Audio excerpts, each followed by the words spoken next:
Você já se perguntou o que é o bruxismo? Não é uma doença, não é uma desordem, não é uma disfunção, não é um comportamento.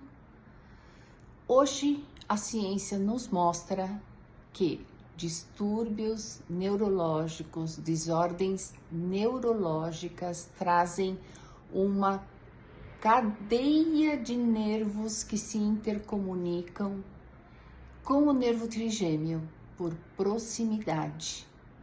E esses nervos vêm carregados de informações. E com excesso de informação, o bruxismo pode aparecer conjuntamente com sintomas de distúrbio do sono, sintomas de dores, sintomas de algo emocional e como tratar isso tudo. Meu nome é Cláudia Pincelli. Eu venho pelo Instituto do Bruxismo elucidar que nós temos profissionais que nos ajudam no diagnóstico da qualidade do sono, necessidade de placa e qual placa, um profissional da fisioterapia atuando na musculatura e na dor, aliviando, desprogramando esse excesso de reação inflamatória neurológica, confundindo o dentista.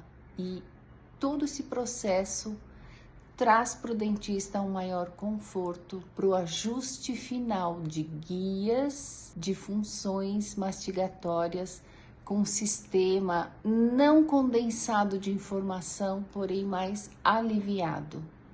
Venha pegar o seu diagnóstico e o seu melhor tratamento. Não é um tratamento, é um procedimento terapêutico multidisciplinar integrado, onde cada um exerce o seu papel potencializando o trabalho do outro. Venha conhecer.